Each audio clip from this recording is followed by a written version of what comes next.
Supreme court में नए वक्फ कानून के कई प्रावधानों पर चर्चा हुई। कई घंटों तक चली बहस के बाद सुनवाई की अगली तारीख 17 अप्रैल को रखी गई है।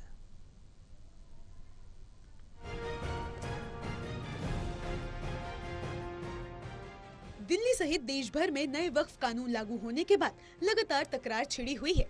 सुप्रीम कोर्ट में वक्फ कानून को लेकर 70 से अधिक याचिकाएं दाखिल की गई हैं, जिसके चलते दोपहर 2 बजे से सुप्रीम कोर्ट में दोनों पक्ष की बातों पर बहस हुई है।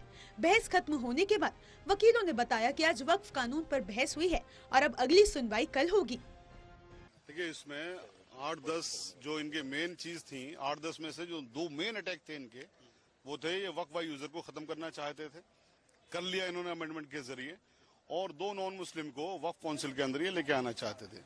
ऑनरेबल सुप्रीम कोर्ट में आज तकरीबन 3 घंटे की हियरिंग के बाद में ऑनरेबल सुप्रीम कोर्ट साफ वाजे किया है कि हम ये ऑर्डर पास करेंगे या हम ऑर्डर पास करना चाह रहे हैं, ये जिसपे स्टेट काउंसिल ने यानी गवर्नमेंट काउंसिल ने कहा जी कल तक के लिए मुलतवी कर दीजिए। तो वो जो वहां पर बताया गया था, वो ये बताया गया था ऑनरेबल सुप्रीम कोर्ट की तरफ से कि हम वक्फ बाय यूजर को रिटेन करेंगे। कि वक्फ अमेंडमेंट को चैलेंज करने के लिए उसको लेकर के था, तो माननीय न्यायालय ने दोनों पक्षों के अधिवक्ताओं की एक सूची तैयार की थी, जिसके हिसाब से आर्गुमेंट्स दोनों पक्षों ने रखे। इस मामले में हमने भी आईए दाखिल करी है, और चूंकि बीच में न्यायालय ने कहा कि वो नोटिस इशू करेंगे, पर हिंदू पक्ष के द्वारा आपत्ति करने पर जो सुनवाई है उसको दोबारा से कल रखा जाएगा, और हमें पूरी उम्मीद है कि स्टे नहीं लगेगा। और कुछ जो पॉइंट ऑफ डिस्प्यूट्स हैं कि जो मुस्लिम पक्ष से रखे गए, उससे न्यायालय ने उस पर बहस हुई, दोनों तरफ से बहस की गई। आज जो वक्फ अमेंडमेंट एक्ट को चैलेंज करने वाली जितनी याचिकाएं थी, सबों की सुनवाई माननीय सर्वोच्च न्यायालय के मुख्य न्यायाधीश के अदालत में हुआ।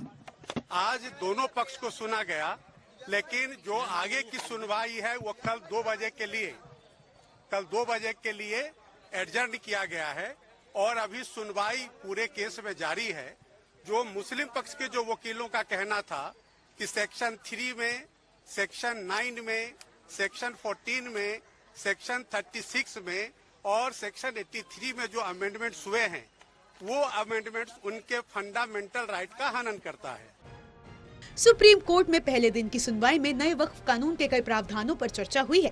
वक्फ बाय यूजर के प्रावधान को नए कानून से हटाने पर देश के प्रधान न्यायाधीश संजीव खन्ना ने सरकार का पक्ष रख रहे सॉलिसिटर जनरल तुषार मेहता से सवाल पर सवाल किए हैं। उन्होंने पूछा कि अंग्रेजी शासन से पहले वक्फ प्रॉपर्टी के रजिस्ट्रेशन की व्यवस्था नहीं थी। सीजेआई ने कहा कि मस्जिदें तो 14 और 15वीं सदी की भी हैं, तो उनकी सेल डीड कोई कहां से दिखाएगा। उन्होंने कहा कि कोई प्रॉपर्टी वक्फ की है या नहीं, यह कोर्ट को तय करने दीजिए। फिलहाल सुप्रीम कोर्ट में कल नए वक्फ कानून के कई प्रावधानों पर चर्चा होगी। दिल्ली से टोटल टीवी के लिए जितेंद्र शर्मा की रिपोर्ट।